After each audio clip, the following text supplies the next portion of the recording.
Welcome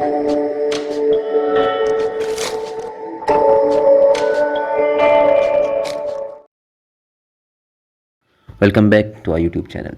एक और video के साथ आपकी खिदमत में हाजिर हूँ। ध्यान रहे, इस वीडियो का मकसद न तो किसी पॉलिसी को गलत साबित करना है और ना ही अपनी ज़ाती राय को फैक्ट्स के तौर पर पेश करना है, बल्कि एक ओपिनियन है जिसमें यकीनन मैं गलत भी हो सकता हूँ। और अगर आपको किसी भी जगह ऐसा लगे कि मैं गलत था तो प्लीज़ कमेंट में रहनुमाई करें।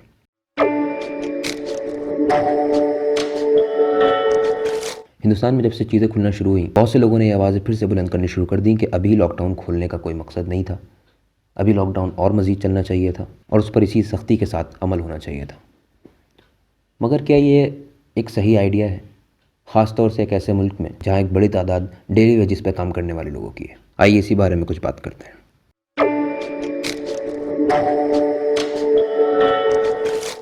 चाइना के शहर वुहान से शुरू होने वाले पेंडेमिक का असर सिर्फ चंद महीनों में किस तरह पूरी दुनिया पर हुआ, इसका इल्म तो सबको ही है। 17 नवंबर 2019 को जहां इसका पहला केस दर्ज किया गया था, वहां आज दुनिया के 188 से ज़्यादा मुल्कों में इसका असर फैल चुका है। 20 जून 2020 तक के नंबर्स बताते हैं कि तकरीबन 8.6 मिलियन यानी 86 लाख से ज़्यादा लोग इससे इन्फेक्टेड हो चुके हैं और 4,60,000 से ज़्यादा जानें ये बीमारी ले चुकी है। मगर ये भी जानना बहुत ज़रूरी है कि 4.2 मिलियन यानी तकरीबन 42 लाख से ज़्यादा लोग इससे रिकवर भी कर चुके हैं और स्पेन जैसे मुल्क जो इससे काफ़ी ज़्यादा इफेक्टेड थे, वो तकरीबन इस पर मुकम्मल काबू पा चुके हैं। हिंदुस्तान में इसका पहला केस 30 जनवरी 2020 को पाया गया, लेकिन 4 मार्च 2020 के जिस दिन 20 से ज़्यादा केस दर्ज किए गए, उसके बाद इसने आउटब्रेक की शक्ल इख्तियार की और उसके बाद ये नंबर कभी नीचे नहीं आया।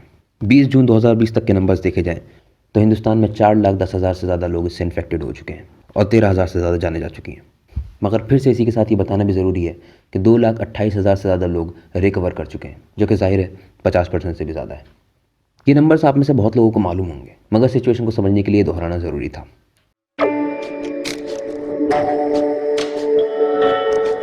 हमारी हुकूमत ने पहले 22 मार्च को एक दिन के जनता कर्फ्यू का ऐलान किया और फिर 24 मार्च से सख्त लॉकडाउन की शुरुआत हुई, जो 31 मई तक चला, यानी तकरीबन 70 दिन।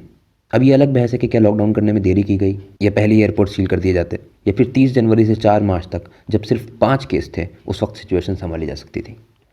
इस पर बहस करने का काम हम पॉलिटिशियंस और उन लोगों पर छोड़ देते हैं जो इसको सियासी मकसद के लिए इस्तेमाल कर दें, क्योंकि हमें अच्छा लगे न लगे, लेकिन सब कॉन्टिनेंट में हर चीज़ सियासी मकसद के लिए इस्तेमाल ज़रूर होती है।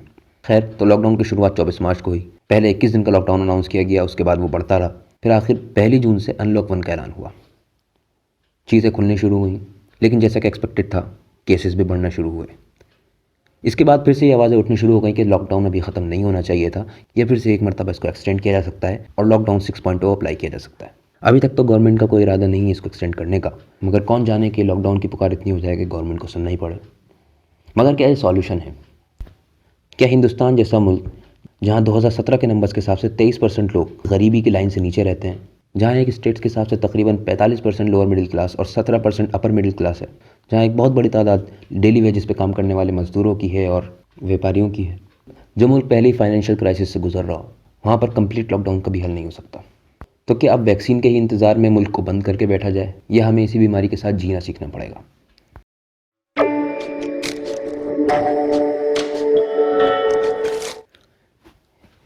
लॉकडाउन के मामले में इंडिया के लिए सबसे बड़ी प्रॉब्लम उसकी पॉपुलेशन है। 1.3 बिलियन की पॉपुलेशन के साथ ये मुमकिन ही नहीं है कि आप मुल्क को बंद कर दें और इसी के साथ आप हर घर में खाना पहुंचा सकें। स्पेन ने लॉकडाउन किया, जो बाद में यहाँ अप्लाई हुआ, और स्पेन को इस लॉकडाउन से फ़ायदा भी हुआ। और आज स्पेन की हालत है कि कल के दिन में पूरे स्पेन में सिर्फ 40 केस सामने आए और वहाँ तकरीबन सब कुछ खुल चुका है।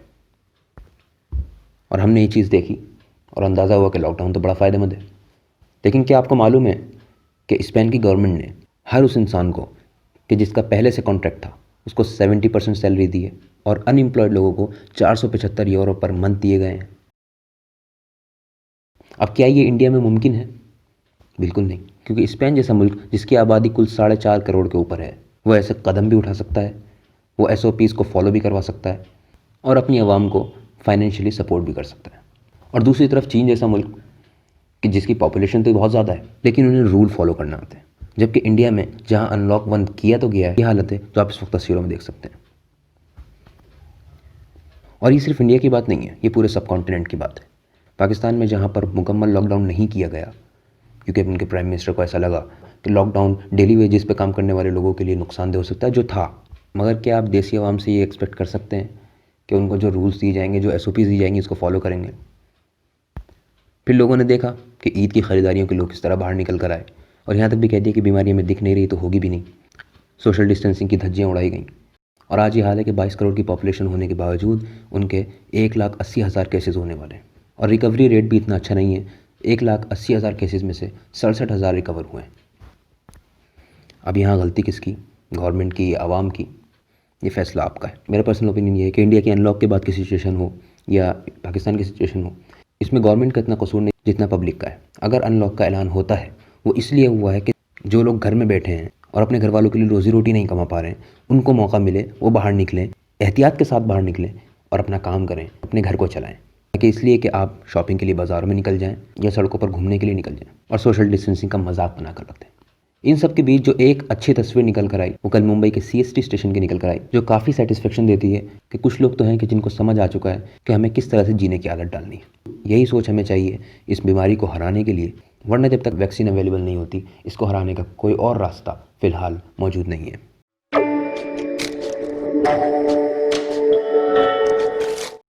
लेकिन सवाल ये पैदा होता है कि हमेशा तो इस तरह नहीं रहा जा सकता। ज़िंदगी कभी तो अपने नॉर्मल हालात पर आएगी, तो इसका सॉल्यूशन क्या है? ये चीज़ मुकम्मल तौर से कैसे ख़त्म होगी और मुकम्मल तौर से हम फिर से नॉर्मल की तरफ वापस कैसे आ सकते हैं? तो सबसे पहले इसका हल वैक्सीन है, जिसके बारे में पहले 6 महीने तक की बात की जा रही थी। शायद हमें ये बात समझने की ज़रूरत है कि वायरस पूरी तरह ख़त्म नहीं होते, बल्कि या तो इंसानी जिस्म उससे लड़ने के लिए ख़ुद को तैयार कर लेता है या वैक्सीन अवेलेबल हो जाती है, जिसके बारे में हम बात कर चुके हैं। लेकिन जब तक ऐसा ना हो तो मुकम्मल लॉकडाउन, महीनों के लिए घर में बंद हो जाना, ये कुछ लोगों के लिए तो हल हो सकता है, लेकिन जाहिर है हर किसी के लिए नहीं।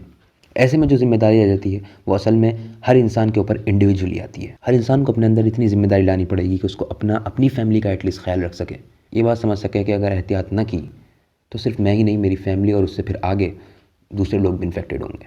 जब तक हर इंसान अपने ऊपर रखकर नहीं सोचेगा तो हिंदुस्तान जैसे मुल्क में जहाँ लोगों को रूल फॉलो करने की आदत ही नहीं है, वहाँ इसका और कोई हल निकलने वाला नहीं। एटलीस्ट हम इतना कर सकते हैं कि जिनको हम जानते हैं उनको इतना समझा दिया जाए कि बिला ज़रूरत बाहर ना निकलें, और अगर निकलना है तो उसकी गाइडलाइंस मौजूद हैं, उन गाइडलाइंस पर अमल करें, एसओपीज़ पर अमल करें, खुद भी बचें और अपने घर वालों को भी बचाएं। जिसको देखकर आपको लगे कि इसको सीरियस लेने की ज़रूरत है, उनको इस तरह समझाएं कि उनके घर में बूढ़े हो सकते हैं, बच्चे हो सकते हैं, अपना नहीं तो उनका ख्याल करें, क्योंकि ये तो फैक्ट है कि हमारे ममालिक में लोग अपने से ज़्यादा अपने अपनों का ख्याल रखते हैं। यकीनन ज़िंदगी तो चलती ही रहेगी, लेकिन ज़िंदगी जीना भी बहुत ज़रूरी है। बस यही कुछ बातें करनी थी। इसमें यकीनन मेरी ज़ाती राय शामिल थी, जिससे आप इख्तिलाफ़ भी कर सकते हैं, इत्तेफाक भी कर सकते हैं। और अगर आपको लगे कि मुझसे कहीं गलती हुई है तो मुझे ज़रूर कमेंट में बताएं।